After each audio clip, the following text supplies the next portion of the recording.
देखा जाए, मुझे लगता है कि विपक्ष की अगर बात करें आप, तो विपक्ष को तो कोई हक ही नहीं है महिलाओं का नाम लेने का। चूँकि हैं जो उनकी राज बहन है, जिनको वो राज्यसभा सदस्य रहते हुए लोकसभा का टिकट देते हैं, तो वो तो अपने घर की माई बहन की चिंता करते हैं। बिहार की माई बहन की चिंता करने के लिए आदरणीय नीतीश कुमार जी हैं।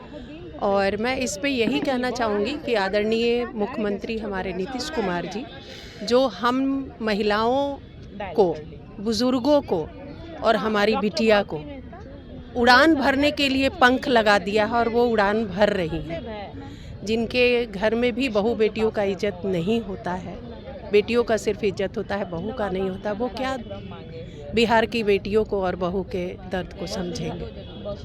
बिहार में तो बेटियों के लिए ये गणतंत्र दिवस जो है एक नए आकाश को दिखाता है, तो बिहार की बेटियों को भी विशेष तौर पे बहुत बहुत नमस्कार, आप देख रहे हैं खबरी लाल लाइव और मैं हूँ आपके साथ निधि सिंह। इस वक्त हम जेडीयू कार्यालय में मौजूद है। जैसा कि आज गणतंत्र दिवस पूरे देश मना रहा है, तो वहीं जेडीयू कार्यालय में गणतंत्र दिवस के मौके पर जेडीयू के प्रदेश अध्यक्ष उमेश कुशवाहा भी यहाँ पे मौजूद थे, जिन्होंने आज झंडा तोलन किया और तमाम यहाँ पे कई महिलाएं लोग भी मौजूद हैं। हम उनसे भी बातचीत करेंगे और जानने का प्रयास करेंगे आज झंडा तोलन के दौरान क्या कुछ खास हुआ। मैम, आज गणतंत्र दिवस के मौके पर बिहार वासियों को क्या संदेश देना चाहते हैं?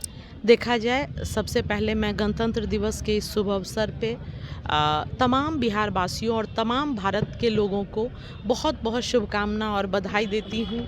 और विशेष तौर पर बिहार में तो बेटियों के लिए ये गणतंत्र दिवस जो है एक नए आकाश को दिखाता है, तो बिहार की बेटियों को भी विशेष तौर पे बहुत बहुत शुभकामना। चूँकि आदरणीय नीतीश कुमार जी ने जो बिहार की बेटियों को जो नई उड़ान दी है, तो निश्चित तौर पर जो समाज, महादलित समाज, महिलाएं, ये एक ज़माना था जब गणतंत्र दिवस और स्वतंत्रता दिवस के मौक़ों पर बहुत गर्माहट के साथ शामिल नहीं हो पा रहा था भारत में।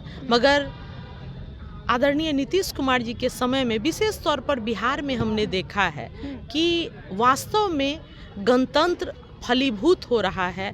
और आदरणीय नरेंद्र मोदी जी के भी शासनकाल में लगातार गणतंत्र पंचायतों तक पहुंच रहा है, लगातार गणतंत्र मजबूत हो रहा है भारत में। लेकिन विपक्ष तो तमाम आरोप पे आरोप लगाते हैं कि ये भ्रष्टाचार को और बढ़ावा मिलता है, माँ बहनों और बेटियों पर अत्याचार होता रहता है। देखा जाए, मुझे लगता है कि विपक्ष की अगर बात करें आप, तो विपक्ष को तो कोई हक ही नहीं है महिलाओं का नाम लेने का। क्योंकि उनके शासनकाल में तो बेटियों को ये हिम्मत नहीं था कि सड़कों पे वो टहल सके। कब किस बेटी को किस मारुति का गेट खोल के खींच लिया जाएगा, वैसा शासनकाल था बिहार में जो विपक्ष के नेता तेजस्वी यादव जी हैं उनके माता पिता के शासनकाल में। आज आप देखेंगे कि सुबह के 5 बजे से लेकर रात के 12 बजे तक मजबूती से बिहार की बेटियां जो है सभी जगह घूमती हैं, काम करती हैं। इसलिए विपक्ष को बेटियों के सवाल पे तो कुछ बोलने का हक नहीं है। वो बहुत बोल सकते हैं तो अपनी जो उनकी राजमाता है वो राबड़ी देवी जी का सोच सकते हैं, जो उनकी राज बहन है, जिनको वो राज्यसभा सदस्य रहते हुए लोकसभा का टिकट देते हैं, तो वो तो अपने घर की माई बहन की चिंता करते हैं। बिहार की माई बहन की चिंता करने के लिए आदरणीय नीतीश कुमार जी हैं। मैम, आप क्या कहेंगे? गणतंत्र दिवस के मौके पर विपक्ष ऐसे सवाल उठाते हैं और बेटी बहन और बिहार में भ्रष्टाचार को दर्शाते हैं। पहले तो गणतंत्र दिवस की हार्दिक शुभकामनाएं सभी बिहार वासियों के साथ साथ देशवासियों को। मेरा नाम उषा सिन्हा हुआ और मैं इस पे यही कहना चाहूँगी कि आदरणीय मुख्यमंत्री हमारे नीतीश कुमार जी, जो हम महिलाओं को, बुजुर्गों को और हमारी बिटिया को उड़ान भरने के लिए पंख लगा दिया है और वो उड़ान भर रही हैं। इस पे विपक्ष जो भी बोल रहे हैं, तो जैसे अब क्या कहें, उदाहरण तो बहुत आ रहा था लेकिन उस तरह से नहीं बोलेंगे। जिनके घर में भी बहू बेटियों का इज्जत नहीं होता है, बेटियों का सिर्फ इज्जत होता है, बहू का नहीं होता, वो क्या बिहार की बेटियों को और बहू के दर्द को समझेंगे।